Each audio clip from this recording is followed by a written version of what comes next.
주님께서 여러분과 함께 또한 사제의 영과 함께 루카가 전한 거룩한 복음입니다. 주님 영광 받으소서.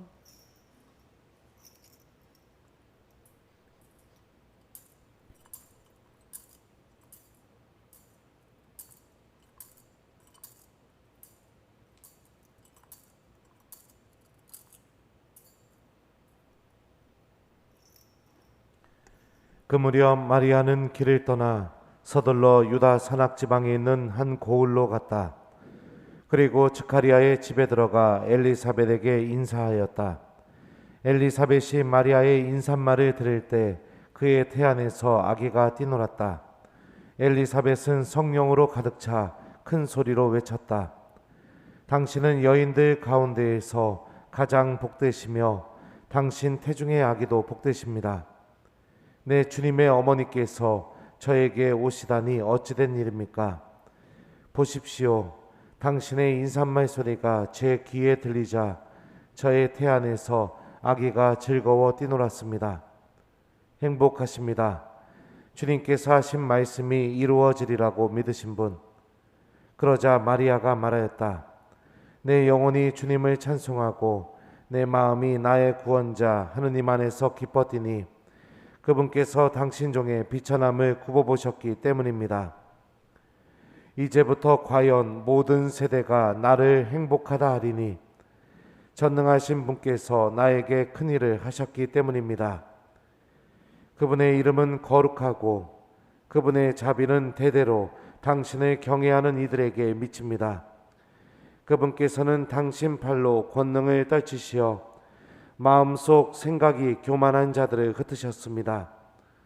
통치자들을 왕좌에서 끌어내리시고 비천한 이들을 드러높이셨으며 굶주린 이들을 좋은 것으로 배불리시고 부유한 자들을 빈손으로 내치셨습니다. 당신의 자비를 기억하시어 당신 종 이스라엘을 거두어 주셨으니 우리 조상들에게 말씀하신 대로 그 자비가 아브라함과 그 후손에게 영원히 미칠 것입니다. 마리아는 석 달가량 엘리사벳과 함께 지내다가 자기 집으로 돌아갔다. 주님의 말씀입니다. 그리스도님 찬미합니다.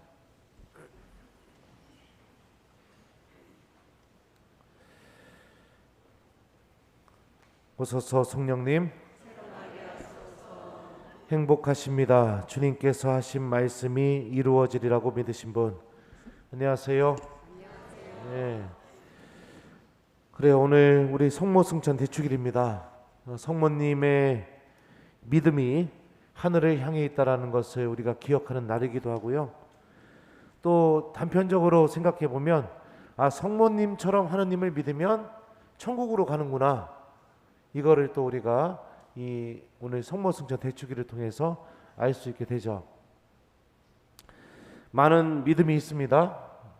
근데 어떻게 믿는 믿음이 우리에게 구원을 가져다주는 믿음일까 한번 우리 곰곰이 생각해 봤으면 좋겠습니다.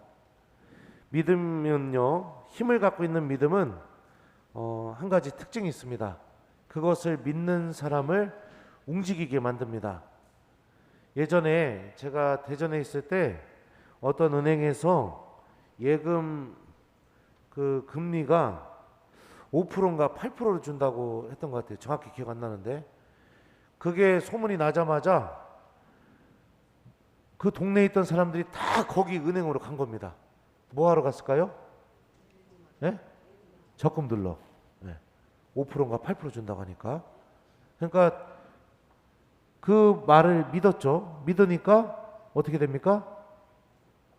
5%만 어디야? 이러고선 곧바로 내 몸이 움직여서 그 은행을 향하게 된 거죠. 네.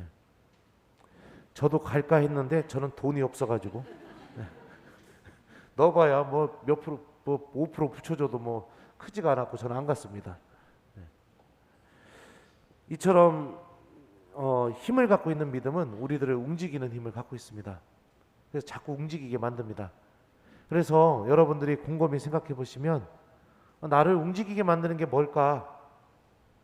자다가도 갑자기 내가 일어나게 만들어지게 만들고 내가 밖으로 나가게 만들고 그렇게 하는 게 뭘까 한번 곰곰이 생각해 보시면 바로 그게 여러분들이 믿고 있는 것입니다.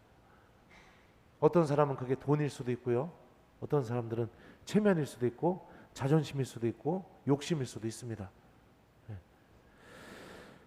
어떤 믿음이 우리에게 정말로 구원을 가져다 줄까? 바로 오늘 우리가 기념하는 이 성모님의 믿음이 우리를 구원으로 가져다 준다고 우리는 생각해 볼 수 있죠. 성모님께서 가지셨던 믿음이 뭘까요? 성모님 믿음의 가장 본질적이고 핵심적인 원천, 그건 오늘 복음에 나오는 엘리사벳의 고백에 담겨 있습니다. 행복하십니다. 주님께서 하신 말씀이 이루어지리라고 믿으신 분. 그러니까 성모님의 믿음의 본질은 하느님의 말씀이 나에게 이루어진다. 이게 성모님의 믿음의 본질이었습니다. 하느님의 말씀 때문에 성모님은 처녀 잉태라는 그런 사람들의 오해를 살 수밖에 없는 그런 상황에 놓이게 됩니다. 손가락질도 많이 당하셨겠죠? 구설수에도 많이 오르셨겠죠? 하느님의 말씀 때문에 성모님은 자신의 아들이 십자가에서 못 박혀 죽는 것을 그대로 다 보게 됩니다. 제가 예전 본당에서 교우들한테 물어봤었어요. 십자가에 못 박혀서 피를 흘리면서 돌아가시는 예수님의 고통이 더 컸을까요? 그것을 다 지켜보고 있는 엄마의 고통이 더 컸을까요? 1번 예수님, 2번 성모님, 3번 모른다. 몇 번? 네? 2번요? 네. 예수님의 고통도 엄청나셨겠지만 그걸 다 지켜보는 엄마의 고통도 엄청났을 겁니다. 그죠? 그리고 성모님은 하느님께 돌아가는 그 순간까지 그 예수님이 십자가에 못 박혀서 돌아가신 그 고통이 성모님과 언제나 함께 있었을 겁니다. 얼마나 가슴이 찢어지고 메어졌겠어요. 시메온은 이런 성모님의 고통에 대해서 다음과 같이 묘사했었습니다. 당신의 영혼이 칼에 꿰찔리는 가운데 사람의 마음속 생각이 드러날 것입니다. 이렇게 얘기했었죠. 그러니까 영혼이 칼에 찔리는 고통, 꿰찔리는 고통이 성모님이 하느님 말씀이 나에게 이루어진다는 그 믿음을 가짐으로 인해서 생기게 됐던 고통입니다. 오늘날 우리들은 하느님 말씀을 사랑하고 좋아하는 그런 삶을 살아가고 있습니다. 제가 강의를 다녀보면 실제로 많은 교우들이 하느님 말씀을 사랑하고 좋아합니다. 공부도 열심히 합니다. 말씀 안에 담겨져 있는 기쁨도 찾으려고 노력을 합니다. 그런데 많은 경우 내가 좋아하는 말씀만 들으려고 하는 유혹들이 언제나 우리들과 함께 있습니다. 하느님 말씀을 선택하게 됨으로 인해서 내가 불편해지거나 내 삶 안에서 손해를 보게 되거나 내 자존심이 허락하지 않거나 내 체면이 깎이게 되거나 하느님 말씀 때문에 그런 경우가 다가오게 될 경우에 대부분의 사람들은 어려운 말씀입니다. 지키기 힘든 말씀입니다. 라고 하면서 귀를 닫아버리고 마음을 닫아버리게 됩니다. 그렇게 말씀을 선별해서 내가 원하는 것만 선택하려고 하는 그런 신앙의 유혹, 우리는 그 유혹으로부터 좀 벗어나야 되고 이겨내야 됩니다. 성모님처럼 하느님 말씀을 선택했음에도 불구하고 나에게 주어지는 게 고통밖에 없다 하더라도 끝까지 주님의 말씀이 나에게 이루어진다는 이 믿음을 잃어서는 안 되겠죠. 그 믿음을 잘 지키게 되면 어떻게 되느냐? 오늘 성모님께서 하늘로 오르신 것처럼 우리들도 그 믿음을 통해서 하늘로 향하는 사람들이 될 수 있다는 것을 여러분들 잊지 않길 바라요.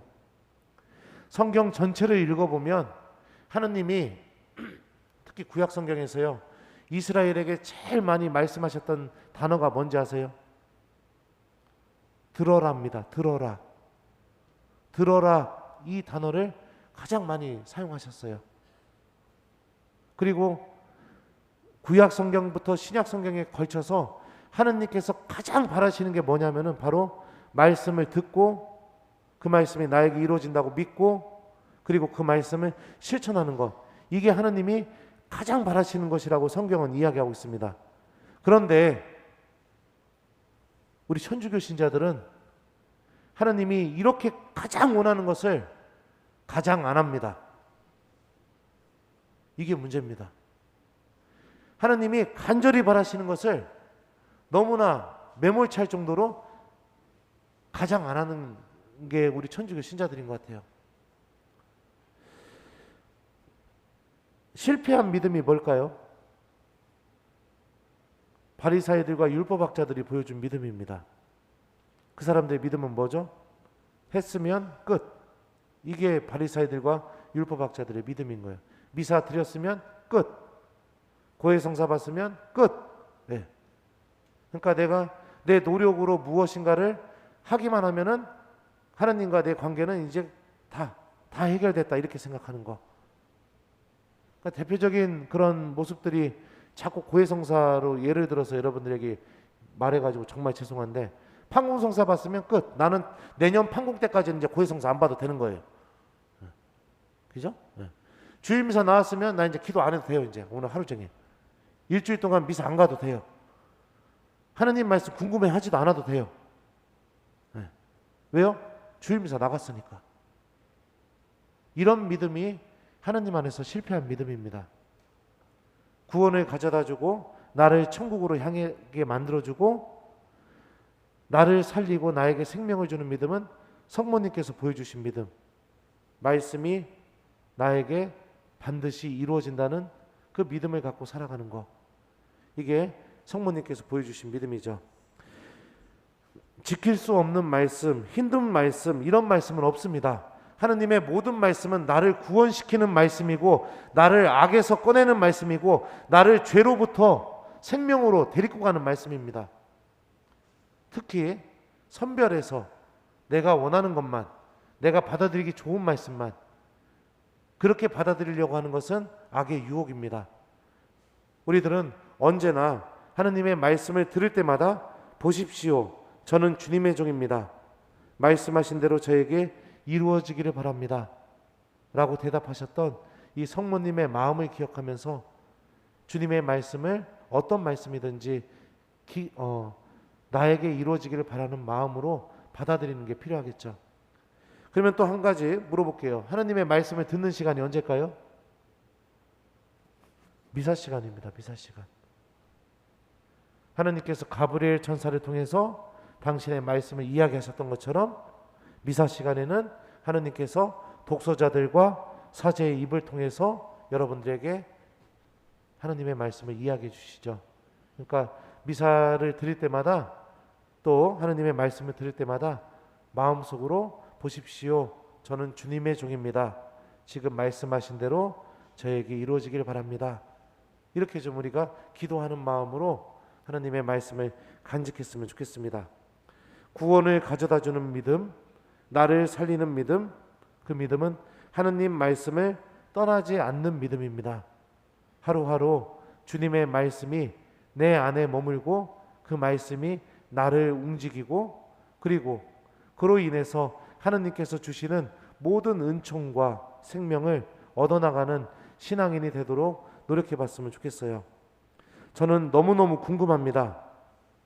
여러분들이 정말로 하나님의 말씀을 기억하는 사람들일지 정말로 궁금합니다.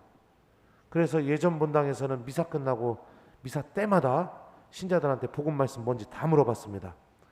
도망가는 신자는 그 도망가는 신자 차에 내가 타가지고 물어봤어요. 미사 안 나오는 신자는 교족 보고 내가 전화해가지고 평일 미사 안 나오는 신자들 전화해가지고 오늘 복음 말씀 뭐냐고 물어보고 그랬었습니다. 너무너무 궁금합니다. 그래서 그걸 너무너무 해보고 싶습니다. 너무너무 해보고 싶은데 어떻게 해야 될지 모르겠네. 올해는 참도록 하겠습니다. 준비하십시오. 아셨죠? 그래서 하느님 말씀 기억하게 만드는 듣고 그런 신부가 되고 싶어요. 자, 말씀을 기억할 때마다 나는 하늘과 연결되어 있다. 하느님과 연결되어 있다. 이렇게 좀 기억하시면서 여러분들 하느님의 말씀을 잘 기억하는 오늘 하루를 보내봤으면 좋겠어요. 숙제 드리는 거예요. 하느님 말씀, 복음 말씀 읽어보시고 내가 말씀 한 구절 정해서 오늘 잘 기억하면서 이웃들에게 실천하는 거 숙제로 드립니다. 하느님 말씀에 대한 믿음이 천국을 향하게 했습니다. 이게 성모 승천 대축일의 의미입니다. 우리들도 성모님의 모범을 본받아 주님의 말씀을 가슴에 품고 살아가는 교우들이 되었으면 좋겠습니다. 행복하십니다. 주님께서 하신 말씀이 이루어지리라고 믿으신 분, 아멘.